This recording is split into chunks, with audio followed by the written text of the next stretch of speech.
All right, go ahead. Myles Jury, this is Steve Jewin from MMA Mania. How are you doing today? Hey, what's up, Steve? Doing good, man. Awesome. It's good to talk to you and something I've wanted to do for a long time because I followed your career all the way through UFC. You went on that amazing 15-0 run to start things out. And then it seems like UFC kind of forgot about you after you hit a little rough patch. Do you feel that way when you left UFC that they kind of started overlooking you? No, man. I mean, I feel like UFC's got their agenda. And that's kind of the vibe with the UFC. They do what they want, and I know the rules getting into this game. I know the UFC kind of does what they want, and I just got to stay focused on myself. So, I can't really sit back and bitch about anything like that. Just kind of like focus on myself. I think, moving forward, a couple of good performances, man, puts me right back in that in a big, great picture. Well, it certainly will, especially with a big win over Benson Henderson in the main event of Bellator 227. Ironically, a fellow UFC veteran. Yes, yep. Do you think it's kind of unusual that, given that you were both there at the same time, that you guys never actually crossed paths? We were just kind of, when I was just getting into the UFC, Benson was kind of at his height in the UFC, and just timing, and it never worked out. He kind of was on his way out. I was kind of coming off a layoff. And so just timing-wise, we really never got the scrap. But timing's working perfect now because next week, Friday in Dublin, we're going to go down and we're going to get after it. How do you feel about taking this trip to Dublin to have the main event there? Would you prefer to have it in the United States, or do you mind the travel? As a fighter, it's part of the job. So, whatever I got to do, I'll do it. With it being in Dublin, I think that's just a great adventure. I've never been there before. I'm looking forward to going to Dublin and meeting that crowd and meeting those fans and having that experience, And, on top of that, it's a big opportunity, main event in Bellator. How cool is that? I'm grateful for the opportunity and looking to go out there Friday, man, and take advantage of it. What do you think that fans expect from you in this new start with Bellator? Do you think they expect you to come out there and be Fury Jury, or are you going to look at those fans and say, I'm a new guy, I'm a new fighter now? A little bit of both, man. I feel like, each fight, it's a new day, it's a new fight, it's a new challenge, man. I'm not looking at my past. I'm not even really looking ahead to the future that much. I'm just focused right now on Henderson, and the fans can just expect me to put in that work. I work my butt off, keep preparing myself for this fight, and doing my best out there on fight night, man. When I do my best, man, it's a beautiful display of striking, grappling, a great pace, man, and a finish. It's always the ultimate goal. So. Yeah, I can't argue with that. When you're at your peak, you're putting on spectacular performances. But Benson is one of those guys who likes to neutralize his opponents and outpoint them on the scorecards. It's very hard to go out there, and a lot of people who are exciting fighters have found it's hard to be exciting. Yeah, that's one way of looking at it, as far as, Benson's style. But, honestly, man, at this point in my career, I'm just focused on myself. When I go out there and I have a great performance and I do everything, I prepare properly like I have, and I go out there and have fun, man, and let it all hang out. The good performances come. And, man, I feel like, stylistically I match up well with anybody. And, with Ben, man, just looking to take advantage of striking and the grappling. Now, you said you're not looking too far forward into the future and you're just focusing on being your best version of yourself, but at the same time, with Benson being on a 3-fight win streak, I know he's looking to the future to get another title shot. Do you feel like you would vault ahead of him for a title shot with a win? I feel like, me as a person and as a fighter, man, I just focus on the present moment each day. Waking up each training session, just really living life, man, and just really being in that moment and each day. And as far as my career, I do have goals, and outside of just being in that present moment, my career goal is to be a world champion. I really only have 2 goals left, and one to be a world champion, and the other one just to make as much money as I can while I'm still fighting. And the world championship, man, that's the one I haven't gotten, and I think with a win over Benson, that puts me in right next line for the title shot. So that's, I mean, and honestly, that's just the truth too, because I think Benson's the number one contender right now. You look at his fights, his pedigree, his long list of who he's fought, who he's beat. A win over him, man, puts me right in title contention. I think so too, and that would be a very intriguing fight. You against Patricio Pitbull, one of the two Bellator champs. What do you make of Pitbull, since this is obviously new organization for you, new blood, somebody that you've not been around or seen before now? Pitbull's tough, man. I mean, he's beaten some good guys. He's good all around, but he's just tough, man. I think that's one of his best qualities. And the fight game's crazy. The fight game is really crazy. I really did not expect him beating Chandler at all. But then he goes out there and catches him with that overhand.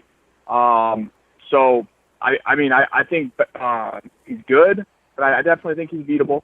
So you think maybe he's a little too small for the lightweight class? Because I kind of wondered that myself going into that fight with Chandler because of the size difference.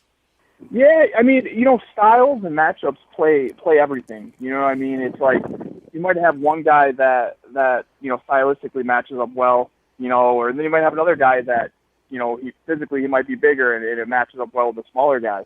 I mean, you've seen obviously their last fight. I think maybe Patricio being a little smaller and having that speed and just got off a little quicker.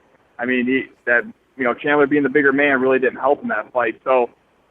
I mean, I really, at this point, I don't really think, because I can make a case for him, Patricio's smaller, so logically, he's a little quicker, a little faster, he doesn't cut as much weight, so he maybe has a little more cardio, stuff like that. So I don't really think the size really matters, man. I think it's just whoever shows up on that night and whoever has the good performance on that night. I mean, you could even make the opposite argument, too. You could argue that being smaller in a weight class means you can put on more muscle and have more power.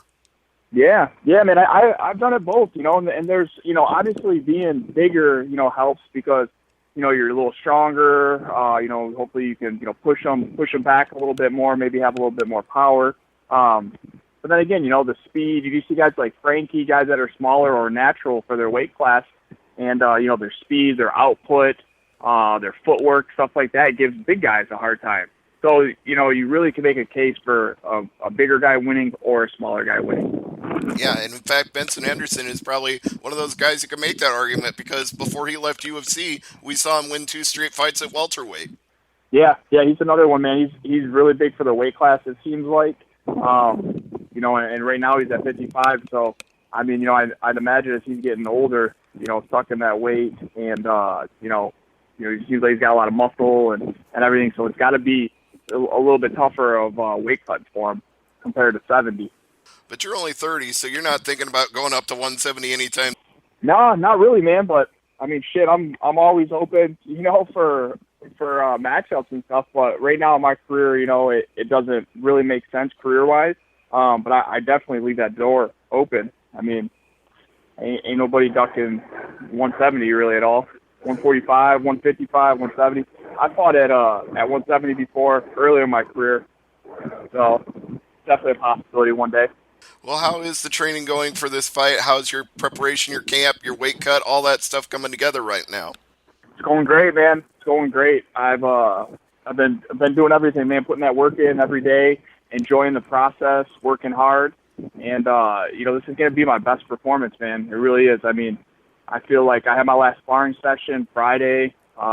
Coaches, everybody just, giving me that honest feedback and, telling me, dude, you're looking great. I should be really happy where I'm at right now. And that's what I'm doing. I'm just accepting. I'm in great shape. I'm in great all around just fight mode, man. And just really dialing it in and staying healthy this week and keeping the weight coming down and just off to Dublin this week and enjoying that.